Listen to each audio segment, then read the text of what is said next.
이번 시간은 클러스터링에 대해서 알아보도록 하겠습니다. 클러스터링이란 유사한 성격을 가진 개체를 묶어 그룹으로 구분하는 것입니다. 정답 데이터가 없기 때문에 비지도 학습이라고 할 수 있겠습니다.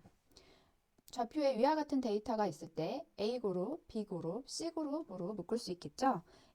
이런 행위를 클러스터링이라고 합니다. 클러스터링 알고리즘은 여러 가지가 있는데 가장 대표적인 것이 거리 기반으로 클러스터링하는 K-민즈, 그 다음에 밀도 기반으로 클러스터링할 DB-스캔이 있습니다. 우리는 학원과 데이터를 클러스터링할 때 DB-스캔을 사용해 볼 예정입니다. K-민즈와 DB-스캔의 동일 데이터를 가지고 클러스터링한 결과값이 이렇게 다르죠? K-민즈는 거리 기반에서 가까운 거리에 있는 것끼리 모여졌고 DB-스캔은 같은 밀도 내에 있는 것에 대해서 클러스터링 되었습니다.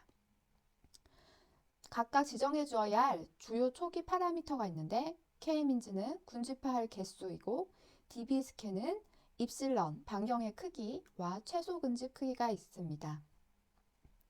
우선 그러면 이 알고리즘이 어떻게 동작하는지 간략하게 설명해 보도록 하겠습니다.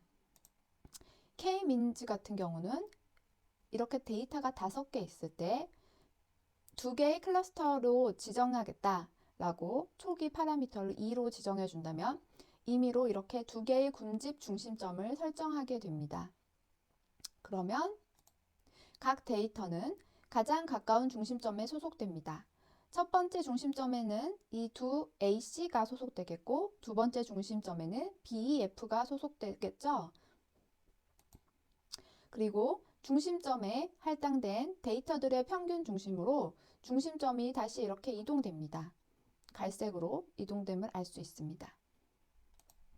그러면 각 데이터는 이동된 중심점 기준으로 가장 가까운 중심점에 소속됩니다. 그러면 첫 번째 중심점에서는 A, C와 B가 소속됩니다. 아까는 B가 두 번째 중심점 기준으로 소속되었는데 중심점 이동이 되면서 첫 번째 중심점에 소속되게 됩니다. 다시 중심점에 할당된 데이터들의 평균 중심으로 중심점이 이동됩니다. 또 이렇게 이동되겠죠? 중심점을 이동하였지만 이렇게 데이터들의 중심점 소속 변경이 없으면 군집화가 완료되게 됩니다. 그래서 이렇게 두 개로 군집화됨을 알 수 있습니다. 다음으로는 밀도 기반 DB-스캔 알고리즘에 대해서 확인해 보도록 하겠습니다.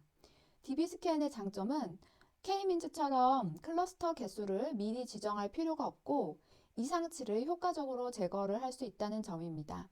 DB-스캔 알고리즘을 이해하기 위해서 우선 4가지 단어를 알아야 하는데요. 첫 번째는 핵심 포인트입니다. 반경 내에 최소 군집 크기 이상의 데이터를 가지고 있을 경우 그 데이터는 핵심 포인트가 됩니다. 그리고 이후 포인트는 그 반경 내에 위치한 핵심 포인트를 제외한 타 데이터입니다.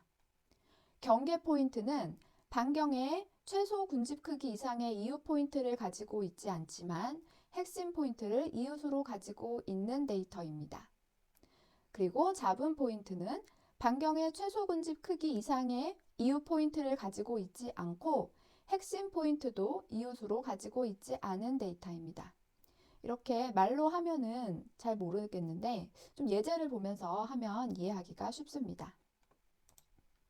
우선 여기 이렇게 데이터들이 10개가 있는데 여기서 DB-스캔 알고리즘을 위해서 이 반경값 입실런과 최소 데이터 크기를 5로 정해 보도록 하겠습니다.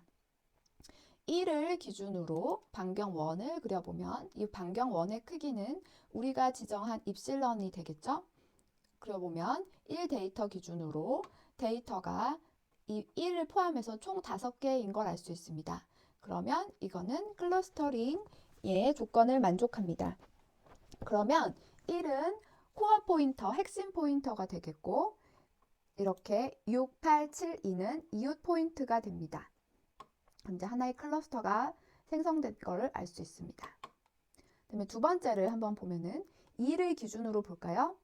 2를 기준으로 반경 데이터들을 살펴보면은 이렇게 하나, 둘, 셋, 넷, 다섯 5개의 데이터가 있으므로 이것도 하나의 클러스터로 볼 수 있습니다. 그리고 이 2의 핵심 포인터의 이웃으로는 1, 3, 9, 10 이렇게 4개의 이웃 포인트가 있는 걸 알 수 있습니다. 그러면 이렇게 핵심 포인트는 지금 현재 1과 2가 되겠죠?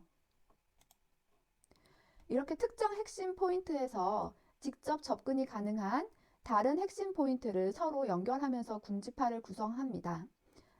다른 말로 해보면 코어 포인트가 서로 간에 이웃일 때 이 클러스터가 합쳐지게 됩니다. 그러면 이렇게 하나의 클러스터가 생성된 걸 알 수 있습니다. 앞서 우리가 알아봤던 이 4가지 단어 중 그러면 핵심 포인트, 이웃 포인트를 알아봤고 이제 나머지는 경계 포인트가 무엇인지에 대해서 알아보도록 하겠습니다. 이 경계 포인트를 설명해 보자면 이 10이 경계 포인트인데 그 이유를 살펴보면 이 10을 기준으로 반경을 그려보면 데이터 수가 4개인 걸 알 수 있습니다. 그래서 이 최소 샘플 개수에 미치지는 못하지만 5개에 미치지는 못하지만 이유 포인트로 핵심 포인터를 가지고 있기 때문에 경계 포인트라고 할 수 있고 경계 포인터의 자격으로 이 클러스터에 이미 추가가 되었습니다. 따라서 이 경계 포인터는 주로 클러스터의 경계에 있다고 할 수 있습니다. 이렇게 클러스터링이 된 걸 알 수 있고 그다음에 마지막으로 알아볼 거는 바로 노이즈 포인트인데 이 4, 5는 반경의 최소 군집 크기 이상의 이웃 포인트를 가지고 있지도 않고 핵심 포인트도 이웃으로 가지고 있지 않습니다. 그래서 이 데이터는 노이즈 포인트로 구분됩니다. 실제 사이킷런을 통해서 데이터들을 클러스터링 해보면은 이 노이즈 포인터들은 클러스터링이 -1 값으로 라벨링 된 걸 알 수 있습니다. 여기까지 간략하게 클러스터링 알고리즘 중에 K-민즈와 DB 스캔에 대해서 알아보았습니다.